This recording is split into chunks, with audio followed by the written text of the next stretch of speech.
Well, Warren, as you know, it's Bell Let's Talk Day coming up. It starts out on at 10:30 p.m. Eastern time tonight because it starts at midnight on the East Coast in Newfoundland. And I wanted to chat with you because, as I mentioned in my message to you, you opened up pretty publicly not too long ago about how you've been feeling.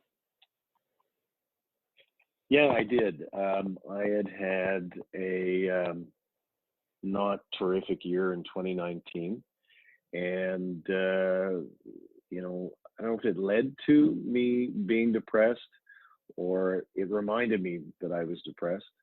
But I took it seriously and sought help. I actually benefited from the help from the guy I'm talking to right now and other people. And it did help, and it did change things and made things better. And so it really worked for me. So you said that you're not sure if it reminded you that you were depressed or if some of the challenges, the environmental stressors and other things that were happening were the cause of it. Can you say a bit more about that? Do you think that there was something happening in the background even before the past several months? Yeah, well, you and I have talked about this. You know, my background, I come from the punk scene, and going back to when I was 15 years old, I've been in punk bands with names like the Social Blemishes and the Hot Nasties, and my current band, Shit from Hell. And in the punk rock scene, you know, whether it manifests itself in a band or in art or in poetry or, you know, performance or design or whatever, a big part of punk culture is doing it yourself, but it's also characterized by anger. And, you know, to the extent that one of the books that I wrote about punk rock is called Fury's Hour. It's taken from a lyric from The Clash, from their song Clampdown, which I'm sure everybody's heard, which is let fury have the hour, anger can be power. You know, and Johnny Rotten sang in Rise, anger is an energy. Like, this is an article of faith in the punk movement. And, you know, I celebrated it. I embraced it for most of my life, all of my life, that anger was power. Anger was this purifying force in the universe, and it was something to be embraced. And then I think what I discovered in 2019, you know, when my marriage broke up and had all kinds of other difficulties in my life, that, you know, that statement that is attributed to Freud, that you would know more than me, you know, that anger is depression turned inward. You know, when I heard that, it was like, holy shit, is that ever true? Certainly true in my case. Yeah. And I really need to assess. That's true for a lot of men in particular, I think, who manifest their depression, their sadness as anger, irritability, you know, all these outward kind of signs, because I think that men aren't really taught how to deal with their emotions in any kind of healthier way. No, and, you know, my folks, I was talking to my therapist this morning about it. You know, my parents were married for 50 years, had a happy marriage. My brothers and I grew up in a happy family and so on. And my dad was a physician. And it wasn't like he ever sat at the end of the kitchen table and said, I don't want you guys to show your emotions. My mom was an artist, and still an artist. But, you know, you are socialized when you're a man of a certain age, and I guess I am, to, you know, suppress some emotions and not admit weakness or what is perceived as weakness. And, you know, I was, even though I thought I was kind of liberated and you know, with it, I guess, for lack of a better phrase, I wasn't. And so, you know, when I encountered the realization that all of this anger that I'd been embracing over the years may not have been such a good thing, it really hit hard. It was like a tidal wave. Yeah.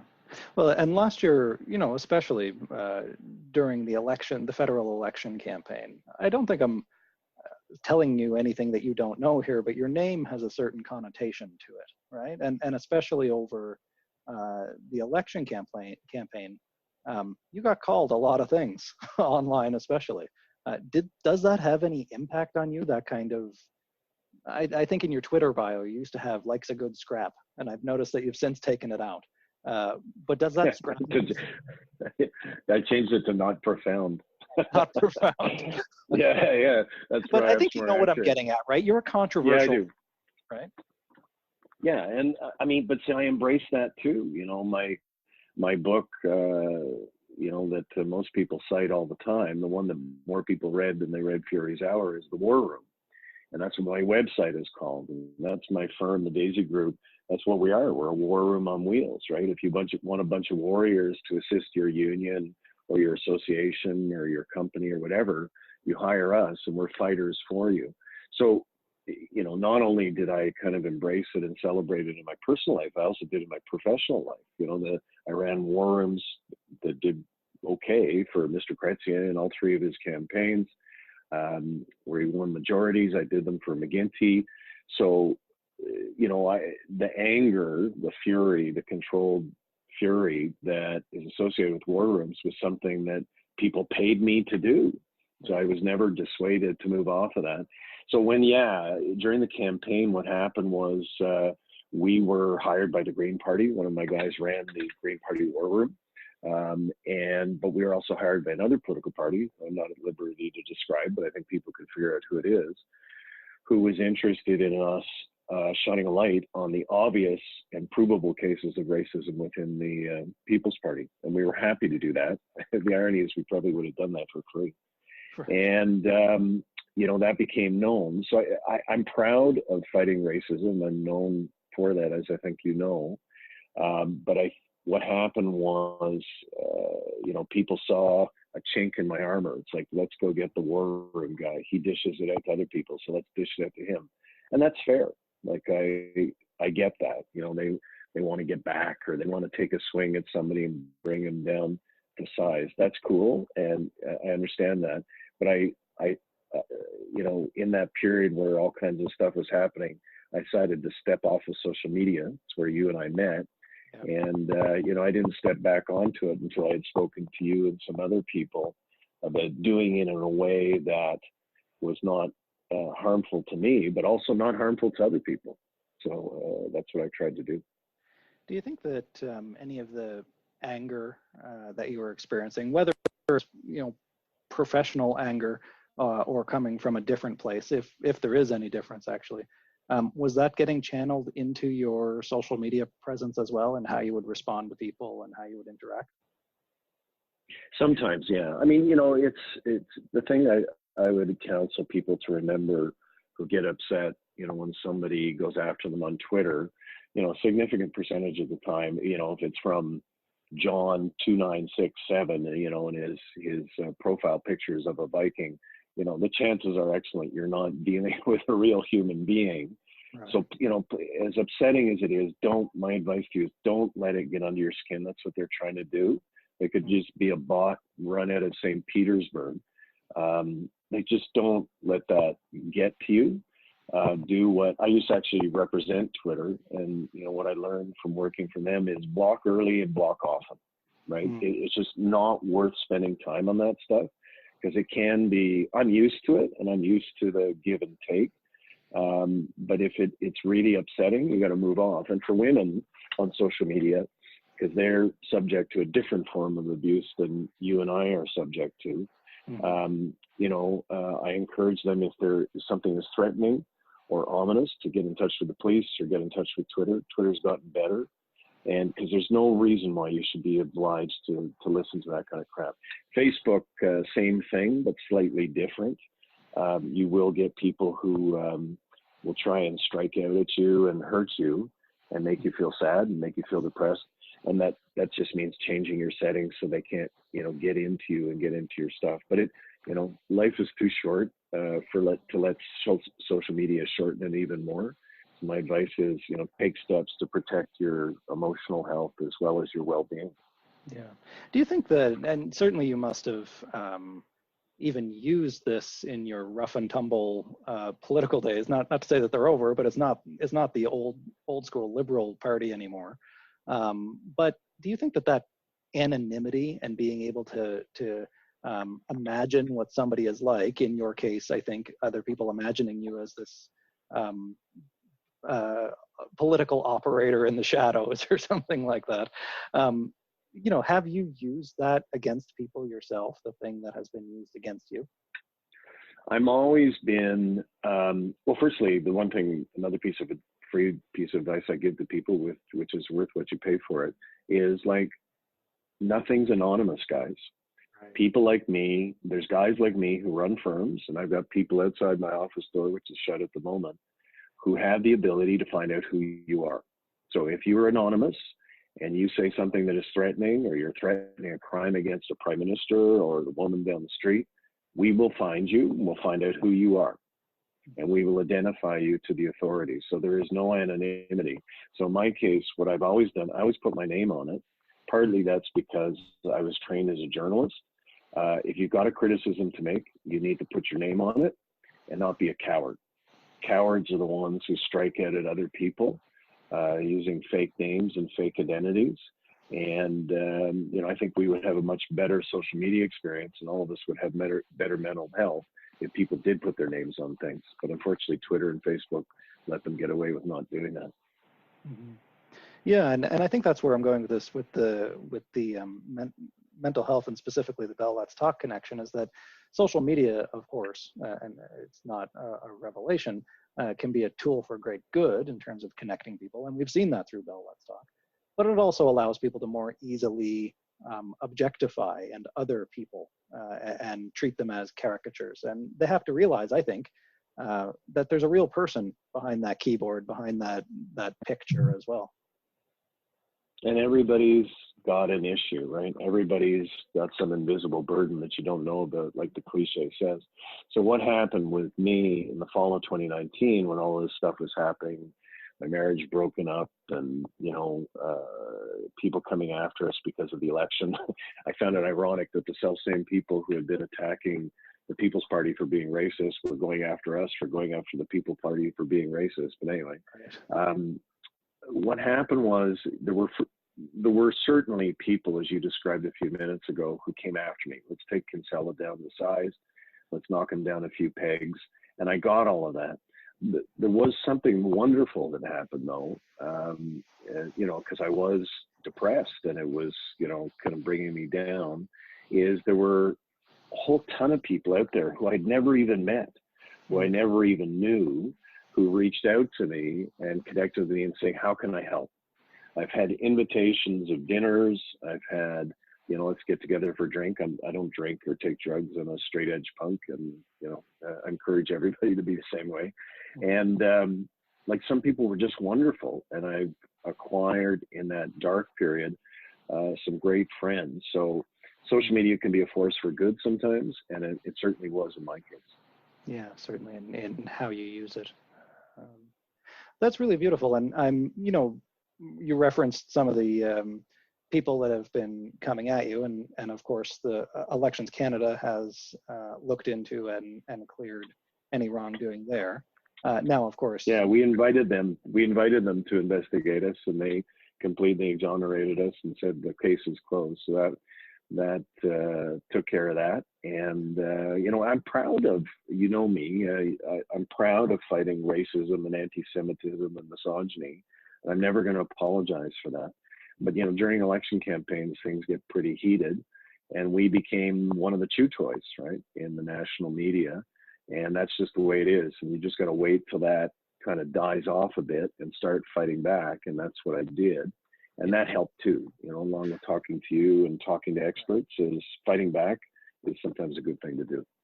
Well, and I think sometimes, especially when you get depressed, your will to fight gets compromised, but you've still got some fights left in front of you. You're being sued, of course, by Maxime Bernier.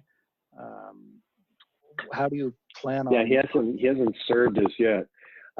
Well, I mean, I don't want to give away our legal strategy. Right. And no, but actually, just in terms of your personal well-being, not everybody gets sued by a political leader every day. But I guess given the work you're in, that happens. Yeah, sure. No, and you get lawsuits and stuff like that. Nobody's ever sued me successfully for anything.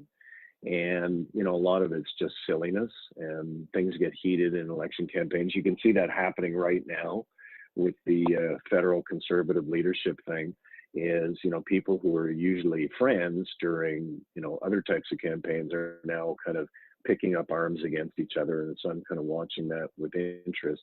And without question, it's going to spiral into lawsuits and threats and all that kind of stuff. That, unfortunately, that is a characteristic of politics in the social media age. It's so easy to reach out and lash out at someone. And, some people see it successful. Donald Trump is the embodiment of ugliness on the internet. He is the ultimate internet troll, and he became the most powerful person on earth, in part because he understood how to use and abuse the internet better than his opponents did. So it's incumbent upon guys like you and me and people who believe in tolerance and decency to also figure out how to use the internet. Don't just turn it off, but figure out ways to fight back against somebody like Donald Trump, who's just really good at making people feel lousy. I was listening to one woman who worked, I believe she worked in the Justice Department, and Trump went after her personally in just a vicious and terrible way. And she described how helpless and depressed it made her feel. I felt like reaching out to her and saying, "Hey, sister, I know where you've been." And then she said, I decided I'm going to start fighting back and I'm going to push back. And that she was doing a media tour and kind of presenting her side of the story. And that's what you got to do is, my view is, as I've told you, is, when you're sad, when you're depressed, you got to take care of that. You got to pay attention to it. You got to seek out help. You got to do those things, but don't give up the fight. Fighting racism or fighting somebody like Donald Trump is a good thing. And you got to get better and get back into the fight because we need you. Yeah, I've certainly found that in my own advocacy work as well. As I don't, as much as I like to help people understand what things like depression and suicidality and anxiety are like on the inside, a big part of me does it for me as well. That I'm always learning something about myself, about the field.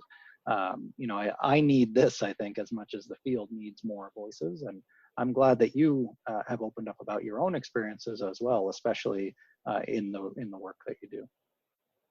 Well, I did hear from people. You were one, but I heard from others saying, it's important when somebody who's known, so-called public figure in quotation marks, says, "Yeah, I've been experiencing depression," and I just got some wonderful messages from people, which I took to be genuine, saying, it helped me that you admitted to these things or you confessed to these things or said them, because it made it easier for me to confront it and deal with it too. So, even one of those is worth everything that I went through. So that made me feel a lot better. I find it's a good barometer of how much of a dent we've made in stigma reduction over, the last 10 years of Bell Let's Talk in particular, judging by how people respond to situations and people with whom they're uncomfortable or disagree or anything of that nature. So in your case, I noticed this too in terms of people who commented online when you did disclose that you'd been struggling, very understandably given some of the things that have been happening in your life. And there's still those usual trolls, maybe they're bots, whatever, who suggest that you're faking it or that it's not genuine or not authentic in some way. And for me, that's just or they good. mock it. What's that? They even mock it. There's one guy who I will not name because he doesn't deserve it. He worked for Paul Martin, and he called me an unhinged asshole. And I could have focused on and he appears on a Bell media station all the time, and I could have focused on the asshole part, and maybe there's some truth in it. But I said, if you really believe in the message of Bell Let's Talk, and you're a Bell Let's Talk person who's paid to appear on their stations, you shouldn't be calling people to have mental, illness challenges and struggles unhinged. Like, that's not cool. That's not appropriate. Anyway, I didn't hear anything from that guy after that. Well, let's, I don't want to keep you too long because I know you're a busy guy, but can you tell me what you would suggest to other people, both in terms of standing by what they believe when it's hard, but then also in terms of dealing with the hard part of that as you have when you're getting all this kind of public feedback about what you're most passionate about? I can give no better advice than what I followed myself. So what I did is, you know, for the first time in my life, I sought out professional help, people who, you know, talking to your friends, dealing with dealing with depression and anxiety and all of those things. The one thing I've learned is you can't do that on your own. Like the magnitude of the enormity of them, you have to take them seriously. So you have to seek out help, and it's good to talk to your friends. It's good to talk to family. But you know, I had family members who I love very much saying to me, "Well, just get over it," and I got kind of irritated with them. Well, that's not sufficient. It's actually way bigger than that. So you got to get professional help. Second thing I did that really helped me, that you and I talked about, was transcendental meditation. Meditation really helps me kind of live in the moment. It's a calming influence. It's a reflective. It's forcing you to be reflective and thoughtful and meditative, literally. And that really helped me out a lot. I stepped away from, you know, harmful influences. So where I felt social media was getting to be a bit much, you know, you can only be called an asshole so many times in a day. So I turned off Twitter for a few weeks. I just turned it off, turned off Facebook, stepped away from all of that. And what was interesting is I heard from, like, no exaggeration, hundreds of people who would send me emails saying, "We want you back. You know, we miss your voice. We need your voice. You know, I don't agree with you, Warren, all the time, or I frequently disagree with you, but we need your voice." So that made me feel better. Yeah. And I think I you know, the and you were first one of time the, yeah, and we didn't even know each other, right? And No, I you may kind not of saw the agree. signs. Yeah, I may not agree with everything you say or your approach on every issue, but we have more in common than we don't, namely and especially our humanity. That if somebody else is struggling, it doesn't matter what their political beliefs are or what their approach is or how they present as a rough and tumble political tough guy or not, they still deserve empathy and respect. So I'm glad that we were able to make that connection. And you did. You know, I think you saw just a snippet of something that I'd written on my website, and you reached out to me and said, "How bad is it?" And I said, "Pretty bad." And so we resolved to get together after that, and I'll always be grateful for that. The fourth thing that I did, and I'm going to sound like everybody's mom here, but like, too bad, folks. Like, it's true. Like, watching what you eat, exercising, and, you know, avoiding drugs and booze and all that stuff. It's true. Like, you really need to do that. If you're taking your depression and your anxiety and all of those issues seriously, you have to step away from that stuff because it makes it worse. So those are things that work for me: professional help, meditation, you know, exercise, eating properly, all that kind of good stuff, and stepping away from the stuff that was hurting the most, which is, you know, people trying to hurt me. So it all worked, and I feel really good now. And I feel like I'm on the other side of it a bit. And to the extent that I now feel it's okay for me to reach out to others and say, "Look, if I can help in some way, I'd like to do that." And so I periodically say that now on social media. If you're sad, you know, like at the holidays or whatever, you know, give me a shout, and I'll help out to the extent that I can. And I hope that certainly with campaigns like Bell Let's Talk, but more than just on this one day, every day, more and more people do exactly that. Reach out to others, share their stories, and build these meaningful connections. It really does make a difference. It did for me. And, you know, so it's no PR, it's no spin, it's no political spin, folks. Like, it really does make a difference. So hats off to you, Mark, and to the Bell people for doing this. It's really important, and it does make a difference. Well, thank you so much, Warren Kinsella. It's been a real pleasure to chat with you about this. Thanks, my friend. Take care.